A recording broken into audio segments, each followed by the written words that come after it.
इस नरकटियागंज अनुमंडल के सफल प्रधानाध्यापक अशोक पांडे जी, मैं सबसे पहले उनको मुखातिब इसलिए कर रहा हूँ कि मुझे मालूम है कि जब मैं इनके यहाँ गया था तो हमने निवेदन किया और मेरी बातों को जब सुने तो इनके चेहरे पर जो रौनक मिला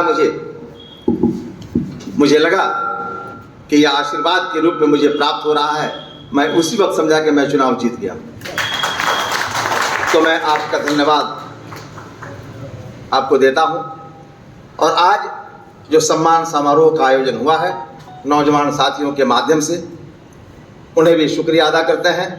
हमारे चुलबुल जी हैं, बैठे दीपक बाबू हैं, जो नौजवान आने वाले कल का मुस्तकबिल है, भविष्य है। वहाँ वे एक नौजवान हमारे खड़े हैं।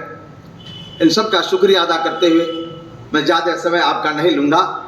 एक बात ज़रूर कहूँगा, कितना नाम पढ़ा जाएगा। मैं सबको हाथ जोड़कर आपको प्रणाम करता हूँ, सलाम करता हूँ। और जिन लोगों ने भी इस महफिल को सजाया है, मैं कोटि कोटि उन्हें बधाई देता हूँ। और ये आज मुझे इसकी आवश्यकता नहीं थी। मेरे लफ्ज़ों में सुनेंगे तो मुझे इस सम्मान की आवश्यकता आज नहीं थी। आप ये सम्मान मैं दोबारा जीत कर आता 26 में, तो अगर करते तो मैं अपने आप को कामयाब समझता। आज तो आपको सम्मान करना है कि बगैर सोचे समझे आपने मुझ पर विश्वास किया और अपना कीमती मतदान देकर मुझे सदन के अंदर भेजा। मैं आपका शुक्रिया अदा करने के लिए यहाँ आया हूँ। मैं अपना सम्मान लेने नहीं आया हूँ। सम्मान मैं अपने कामों से, अपने कर्मों से जब आपके दिलों को जीत लूंगा, उस वक्त जो माला पहनाइएगा वो माला में माला दमदार होगा, खूबसूरत होगा और मेरे लिए होगा। आज तो मैं आपको बधाई देता हूँ, शुक्रिया अदा करता हूँ कि बगैर सोचे समझे आपने प्रशांत किशोर के उस संदेश को आपने देखा और उस संदेश पर आपने भरोसा जताकर मुझ जैसा नाचीज, मुझ जैसा गरीब किसान के लड़के को उच्च सदन में भेजने के काम किया। इसके लिए मैं अपने शिक्षक मित्रों को और जिन लोगों ने जो सहयोग किया उन सबों को दिल से आभार व्यक्त करता हूं और शुक्रिया अदा करता हूं। अभी हमारे अजीज नसीम बाबू बोल रहे थे कि मैं अकेला ही चला था जाने बे मंजिल, मगर लोग आते गए और कारवां बनता गया। तो मैं उन्हें बताना चाहता हूं कि मुसलसल काविशों से ही बना करती हैं तकदीरें, मुसलसल काविशों से ही बना करती हैं तकदीरें। जो थक कर बैठ जाता है उसे मंजिल नहीं मिलती। आज बिहार के अंदर जो इनकलाब या तहरीक देख रहे हैं, जन सुराज का अभियान आप जो देख रहे हैं, ये कोशिश का प्रतिफल है और परिणाम है कि एक युवा व्यक्ति आता है, चंपारण के धरती पर आता है, विद्यारंभ आश्रम से अपने पद यात्रा को प्रारंभ करता है। उसके चेहरे को देखने के बाद लगता है कि वह व्यक्तित्व के चेहरे पर खूबसूरत भारत का मानचित्र अंकित है। उसका नाम प्रशांत किशोर है। वह आदमी आता है 12 अप्रैल 1917 के बाद इस धरती पर, इस देश के अंदर कोई गांधी जन्म नहीं लिया, गांधी की नीति और सिद्धांत का प्रतिपादन करने वाला नहीं मिला। लेकिन बदलते हुए वक्त के तेवर ने एक डॉक्टर के लड़के को यह एहसास देने में कामयाब रहा कि बिहार लुट रहा है, बिहार रसातल में जा रहा है। उठो, जगो, होश में आओ, न समझोगे तो मिट जाओगे हिंदुस्तान वालों, और तुम्हारी दास्तान तक न होगी दास्तानों में। वह व्यक्ति उठता है और 2 मई को यह निर्णय लेता है कि बिहार की व्यवस्था को हम बदलेंगे। सत्ता को नहीं बदलेंगे, सत्ता पर पहुंचकर ये नौजवान जो बैठे हुए हैं उन्हें हम न्याय नहीं दे सकते हैं। हम व्यवस्था को बदलकर इन नौजवानों को रोजगार देंगे, इन नौजवानों को शिक्षा देंगे, इन नौजवानों को आगे ले जाएंगे और सदन के अंदर बैठाकर हम व्यवस्था बदलकर बिहार को आगे की ओर ले जा सकते हैं। ये सोच पैदा करके जब वो व्यक्ति चलता है, चंपारण में ही था, तब तक उस पर एक एलिगेशन आता है कि ये भारतीय जनता पार्टी का बी टीम है। मुझे याद है पता नहीं हमारे सत्तार भाई को याद है कि नहीं कि गमनाहा में हम लोग सुबह के प्रार्थना में सभा में बैठे हुए थे। उस वक्त प्रशांत किशोर कुछ नाराज थे।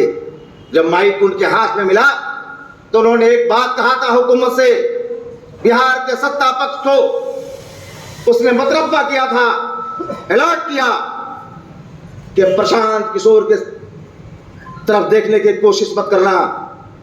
प्रशांत किशोर इतना मजबूत है कि यह सरकार उसे हिला नहीं सकती है, उसे थकिया नहीं सकती है, उसे घेट पकड़कर किनारे खेत के खड़ा नहीं कर सकती है।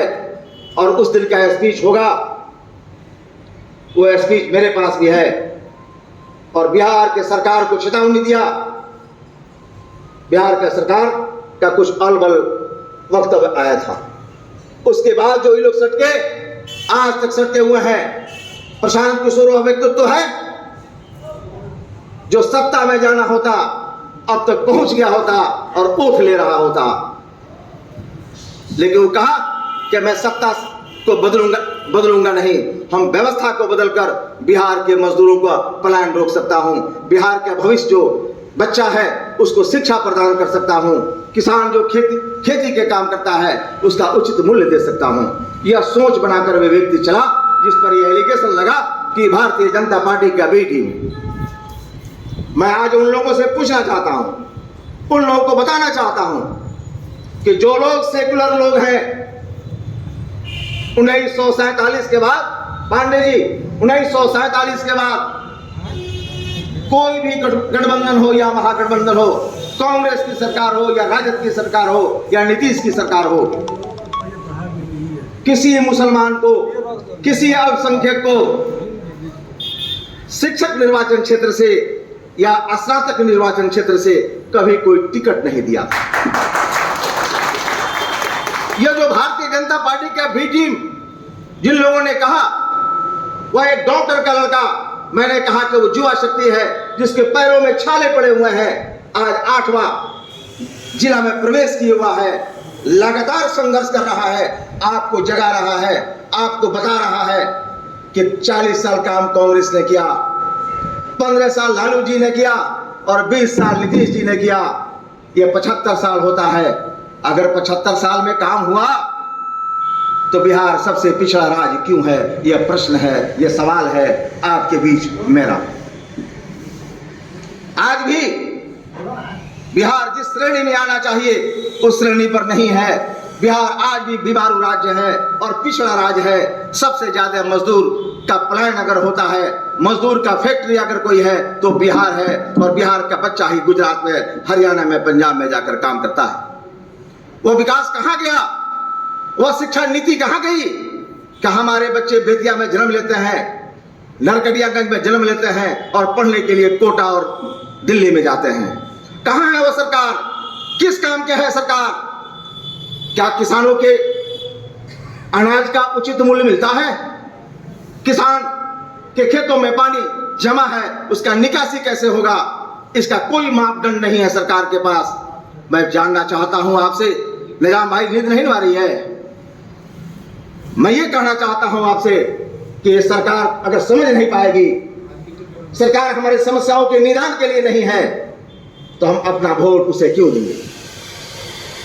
हर बार हमने अपना मतदान किया है जात के नाम पर, धर्म के नाम पर, मजहब के नाम पर। हर बार हमने अगला के नाम पर किया है, पिछड़ा के नाम पर किया है। हर बार हमने वोट किसी को हराने के लिए दिया है और किसी को जिताने के लिए दिया है कि हम इसको नहीं देंगे तो भाजपा जीत जाएगा, भाजपा कहता है कि हम इसको नहीं देंगे तो राजद जीत जाएगा। इस जाल में हम लोग फंसे हुए हैं। मैं आपसे अपील करता हूं कि यह प्रशांत किशोर किसी जाति का व्यक्ति नहीं है। ऐसे समय में गांधी की तस्वीर को लेकर चला है जिस वक्त हिंदुस्तान गोडसे की बात कर रहा है।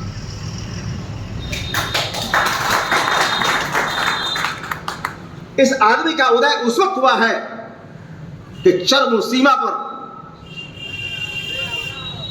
सांप्रदायिकता अपने चरम सीमा लांघकर मुंह बोल रहा है। वैसे समय में गांधी को प्रशांत किशोर ने याद किया है कि इस देश को, इस समाज को उसी वक्त बचाया जा सकता है जब जब भी संकट आया है।